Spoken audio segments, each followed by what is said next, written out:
Are you ready for the future? Check out the South Carolina Technical College system coming up next on Carolina People.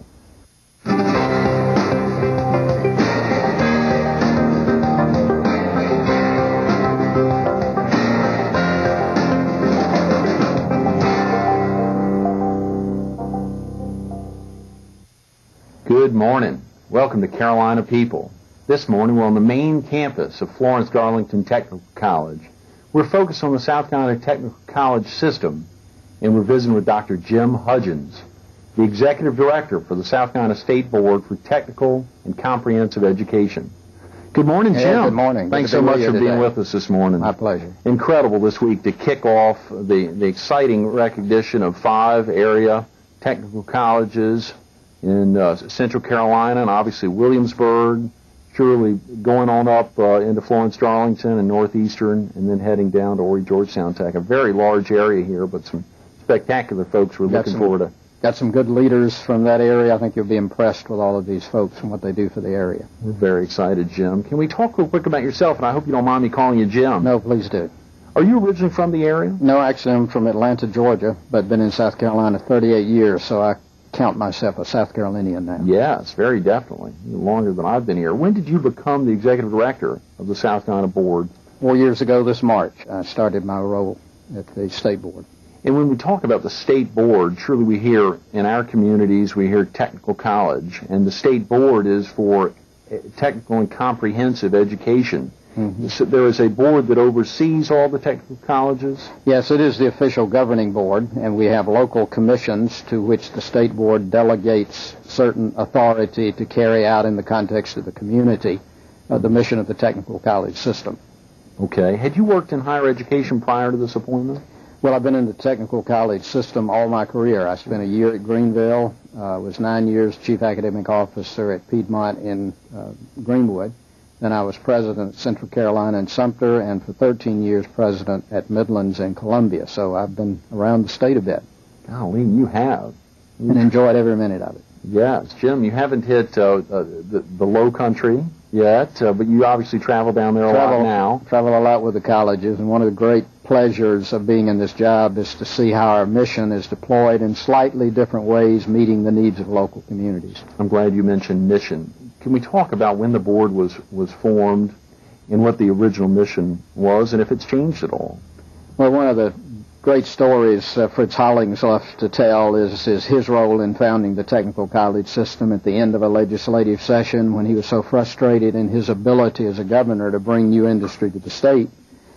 And we were having difficulty in agriculture and textiles. Our workforce was unskilled, so the manufacturers of the North didn't want to come. And he struck a deal with them saying, well, if I could train our highly motivated people to work for your company when it came, would you do so? And the answer was yes, so he formed this, what he called, and what was ultimately given the title, the Advisory Committee for Technical Education. Mm-hmm. And it operated the system in a very informal way for about 10 years before the current State Board was founded in 1972. Okay. And the original mission? Well, originally, I mean, the main thing the governor had in mind was targeted training program for new industry that would come into South Carolina. Right. That still remains the principal role of our system office. But in that little simple piece of legislation, it also allowed for technical education centers to be established around the state. So the idea was to begin to build up the general skill level of all of the employees around the state. So the very first technical center, which became a college later, was Greenville in 1961. So we started as what we call special schools, and we now call that the Center for Accelerated Technology. That's fantastic. And throughout the state, there are how many public technical colleges? There are 16, and they're all, we think, strategically positioned in such a way that more than 95% of the population can commute within 30 minutes to their local college. Golly. So access is what the two-year college is about, and we think we have made ours accessible. When we think about the impact of technical colleges on the economy and clearly on the workforce, what do you say is the primary impact? Well, I think it's in two ways. I mean, you can measure its impact on the actual population and the citizens, because right now 31% of every graduating class begins their post-secondary at a technical college. 48% of undergraduate students are in technical colleges, so we have come from 0 in 61 to a major impact. The reason that's important is because of how the workforce is made up. And Don Harriet of Roach, Carolina, right here in Florence, has headed a task force in which they have produced the data out of the Department of Labor and others. But about 20 to 25% are going to need the bachelor's degree, but a growing number are going to need what's in the middle, the associate degree, the technical training, and that's about 65%. And our population still is only producing about 30%. So we need to double our productivity in that middle range so we can draw the high-tech industry. And Don says, you know, for every chemist that he brings to Roach, Carolina, he needs 5 or 6 Florence Darlington graduates to produce the ideas and to manufacture it and put it into a product. Golly, that's a big effort there, big community here, responsiveness, and as you said, accessibility, incredible. But that responsive nature is entirely what is needed. In other words, we're in effect training the middle class of South Carolina. We're producing those middle class jobs that we thought about in the past that used to work in the big automotive manufacturing plants and steel mills. They're coming out of our technical colleges now in a variety of careers. Jim, for parents who may be watching this morning, how would they want to talk to their children about the differences between a technical college education or leaving high school and going into the workforce, or attending a 4-year institution right out of high school? What would a parent say to a child if they were discussing the merits of technical college education? Well, it's a highly personal choice. It's also become an important social value in South Carolina. You know, sort of the idea that the bachelor's degree is the only measure of success, but that represents only 20% of the jobs. So if people can make good livings with 60% of other careers, we need to broaden our concept of what a career preparation is. So one of the things the technical college now, in its comprehensive mission, which means you can come there, you can learn a specific skill, you can earn a 2-year associate degree in the health sciences, nursing, radiology, and get a $40,000, $50,000 a year job. You can also get the first 2 years of a baccalaureate degree. So for some people, it's the best environment in terms of small classes, focus on students to get that opportunity for a bachelor's degree. And it also creates some values about the workplace, work skills that's added value to going on and getting the liberal arts education. Jim, there's so many questions I want to ask you. I hope you'll let us get you back in another time to review so many of these questions, so many important questions that viewers would want to know about the South Carolina Technical College system. I'd love to do that. We got a lot of good things going on, and we'd love to share it with you. Okay, great. We're visiting with Dr. Jim Hudgins. Catch him later on Carolina People. Thanks so much for being with us. Good to be with you. Stay tuned. We've got Ann Cooper and Jim Kepner coming up next on Carolina People.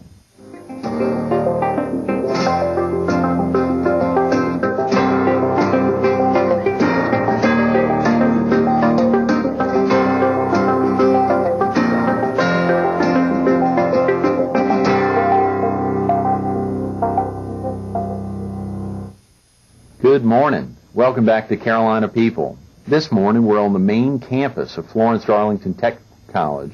We're focused on the South Carolina Technical College system, and we're visiting with Ann Cooper, the Vice President for Academic and Student Affairs at Central Carolina Technical College. Good morning, Ann. Thanks so much for being with us this morning. Thank you for having Exciting to have you following Dr. Hudgins, who I understand is a former Central Carolina Technical College president. He is. He was there in the 80s. Is that right?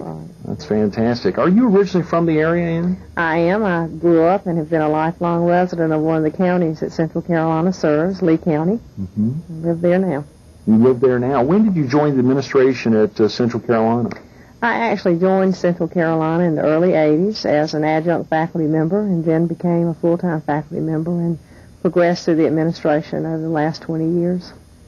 Exactly, as the Vice President for Academic and Student Affairs. Is it just, I'm sure it's not that simple. There's a heck of a lot involved therein. Well, there's a lot of collaboration, certainly, with faculty and all of our staff and student services. Certainly the key to what a Vice President of Academic does is to focus on instruction and academics. And prior to this position as Vice President of Academic and Student Affairs, had you been you'd been there in Sumter? I had. I had the opportunity prior to joining the technical college to working in the secondary system as a teacher, business education faculty member, and have even worked with our university system. And so I consider those experiences very valuable to have been able to participate in education at multiple levels. Absolutely. Can you give the viewers a little background on Central Carolina Technical College? Well, like most of our technical colleges in the state, we began in the 1960s as a result of a need in our state for technical training. We began then with primarily business programs and industrial and engineering programs. That certainly was the focus of the technical college and the mission of the technical colleges when they began, with a heavy emphasis certainly on industrial technology. Over the years, as technology and the workforce has changed, our curriculum has changed, because a technical college certainly has to be very attuned to the needs in the workforce and what the workforce requires as far as tooling of their employees out there. So we've seen some changes with technology. Our business programs have expanded. Our industrial programs have certainly expanded and become much more sophisticated. We've added health science programs, as there's been a tremendous need for health science professionals in all levels of health care. And in the early 90s, our college participated, as did several other technical colleges in our system, with moving to a transfer program with the Associate of Arts and Associate of Science programs. And where's the main campus located, and what counties are you all primarily focused on?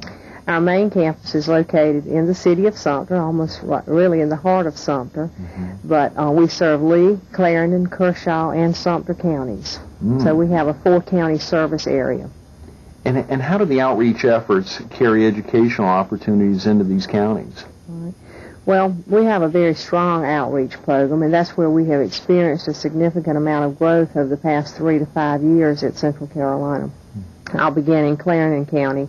We're almost nearing completion of our new facility there at the DuBose Center, which will serve our students in that area for both college courses and workforce training. It's an $11 million facility. It's quite state-of-the-art, and we're excited about beginning our instruction there on a whole basis in the fall, because we've been doing it partially as construction has been completed. Right now, we're already serving probably 400 to 500 students in the Clarendon County area each year. And a good many of those students are our high school students who are dual-enrolled students, and they are juniors and seniors who qualified for college transfer courses, and they are taking those courses at the DuBose Center. In Kershaw County, in August of 2001, we opened a facility there. We had a great collaboration with the citizens and the County Council in Kershaw County to open a facility there. That's been very successful, and we are serving probably another 400 to 500 students every semester in that location. In addition, we have one other facility in Sumter County, and that is near Shaw Air Force Base, and that is designed to serve our military personnel in that area, as well as the citizens that live in that particular area. Golly, Ann, a heck of a lot of students spread out throughout a very large region. How many instructors, faculty members are there serving the campuses? We have 75 full-time faculty members and about another 70 adjunct faculty who help us deliver instruction in all of these locations, both day and evening, and on main campus and all of those other locations.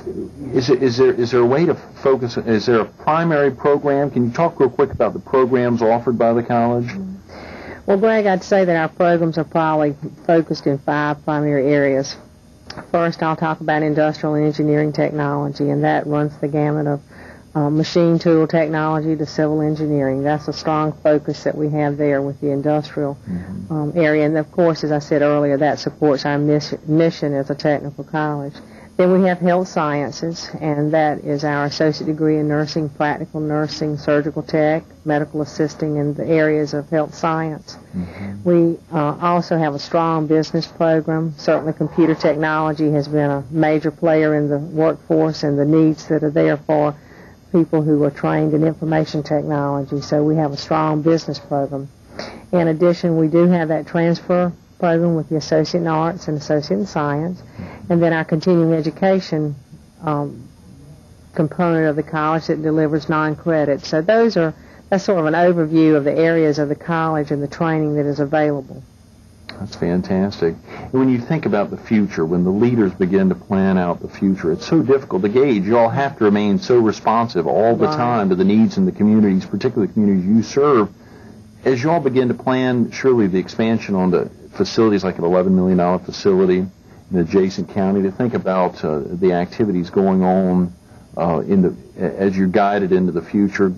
Can you give the viewers a sense of some of the future needs Central Carolina Technical College will have and will face? Absolutely. It would be great to have that crystal ball and to be able to see exactly where we're going. I think two areas primarily. First, I see continued and expanding partnerships, whether it is with our chambers of commerce, our development boards, our secondary students, or even our other partners in higher education. So I think partnerships are going to be a primary, focus for any college that is out there delivering instruction and training. And then there's no question that we've got to be responsive to high tech and the bio training that we see coming in the area of biotechnology. That is a big focus for us at Central Carolina, and where we're going, with our health sciences, associate in science programs and things like that. Mm-hmm. Then I think probably some other roles that we'll see coming up that are going to be real important for us as a college is continuing to always evaluate our curriculum, make sure that we are meeting the needs of that workforce, whether it's in the high-tech areas, but in all of our areas. And so those were some of the areas that I think we as leaders are focusing on. We just have a second, but I did want to ask, if over the last 12 months, when you think about accomplishments as in your position as Vice President for Academic and Student Affairs, can you think of any accomplishment in particular of which you're probably most proud? Well, I think I'd probably go back to those partnerships. I think we're very proud of the partnerships that we've made with our development board, especially in Sumter and Lee counties. We've worked very hard with those folks, and we're also very proud of our dual enrollment with those secondary students. We are hoping that our role as a college in providing dual enrollment will help our, quote, college-going rate among some of our counties, that it has not been what they would like for it to be. So it will hopefully increase the options for higher education for many of our citizens. I think those are two areas that we're very proud of. Two of many areas that they're very proud of. Central Carolina Technical College, we're visiting with Ann Cooper, the Vice President for Academic and Student Affairs. Thank you again, Ann. Thank you, Greg. Absolutely. Stay tuned to Jim Kepner coming up next on Carolina People.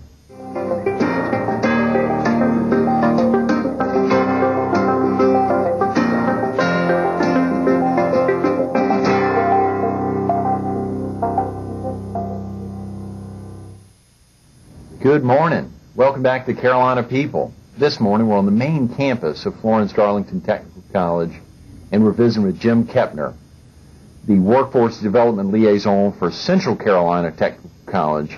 Good morning, Jim. Good morning. Thanks again for being in. Obviously following Ann and Dr. Hudgins to kick off the week focused on the South Carolina Technical College system and to get schools in, particularly Central, to recognize so much going on down in Sumter. It's amazing.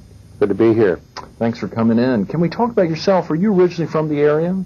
No, I'm originally from West Virginia by way of Kansas City for about 20 years and then Detroit for about 7 or 8 years. And I came to Sumter in 1981 when we brought a Bendix automotive plant to the community and was the plant manager there from 1981 until 1996 when I retired. Now, I don't see how those numbers add up, Jim. You took about 20 years in Kansas City and time in Detroit and even 22 years here. That can't be true. That's about 34 years with that company. That's amazing. That's spectacular. When did you first become associated with Central Carolina Technical College?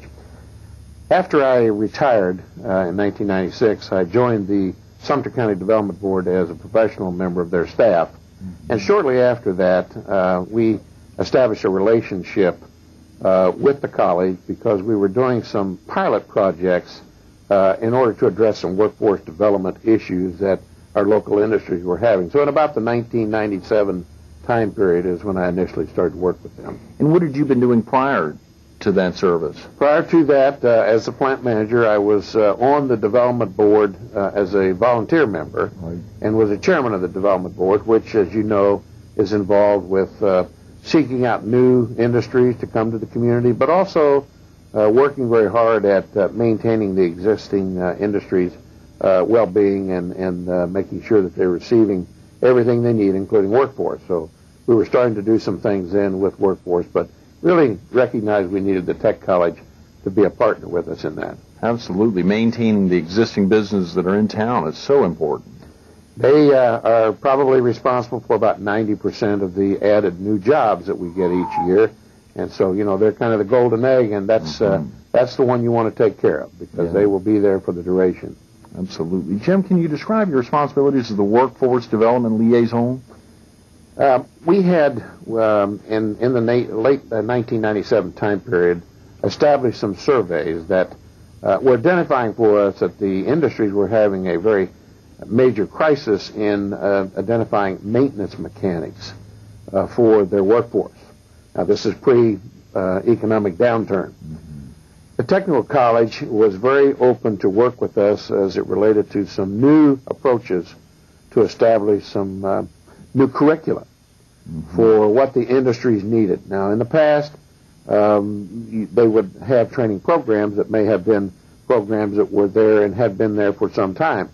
But they joined hands with us to go out and work with the industries, establishing the industries as a partner with the Technical College and the Development Board to then identify a curriculum for what they wanted their maintenance mechanics to actually learn and be certified in. The Tech College was very open to establish a new curriculum and then work with them as it related to the students that would go into these classes. And quite frankly, the industries themselves provided the students. This was not a program where we were looking initially to bring unemployed folks to the training table. We had to solve some problems very quickly, so we took existing employees that were in these facilities that may not have quite been to the level that they wanted them to be because of the technology changes. And so they, the plants, about 8 of them at that time, would add 2 or 3 individuals to the classes, and then we established that program after their work schedule. And we're able to provide them with a 17-week training program for college credit that really certified them at the end of that time period.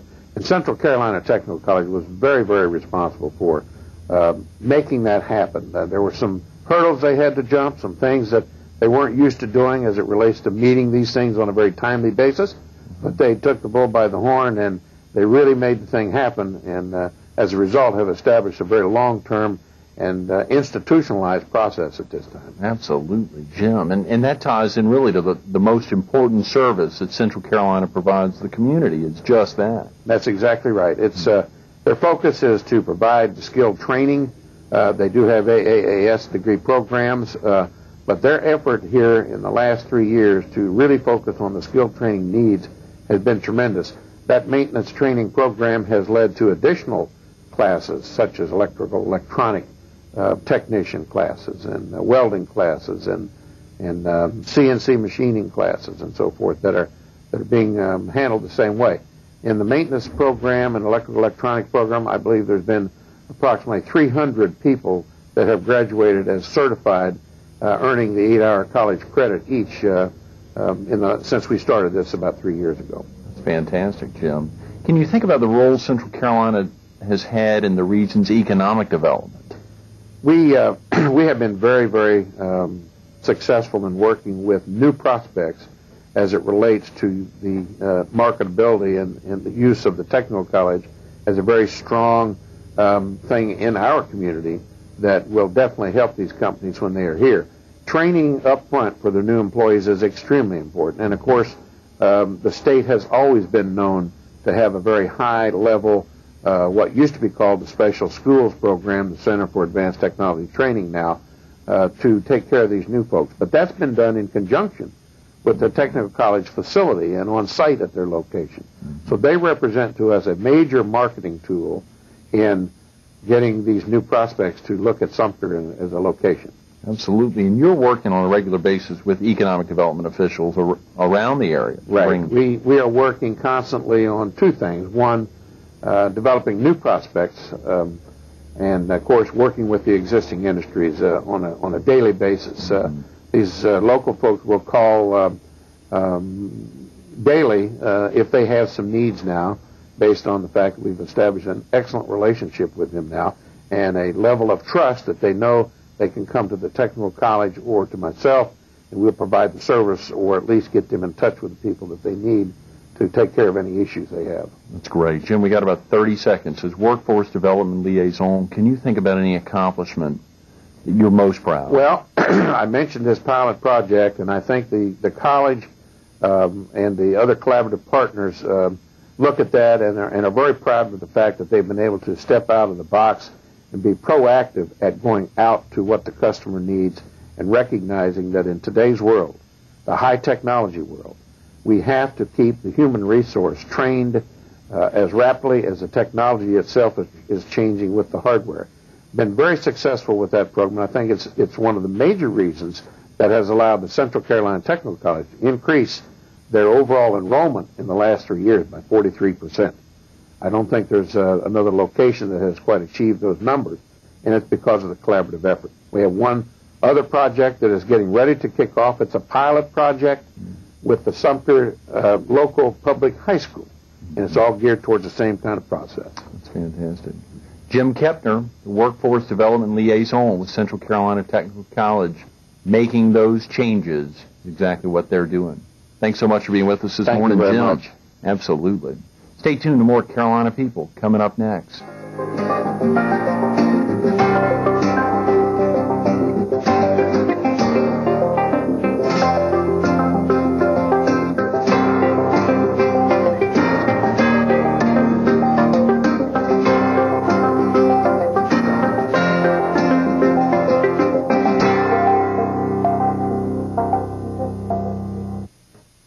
We want to thank Dr. Jim Hudgins, Ann Cooper, and Jim Kepner for making today's Carolina People so special.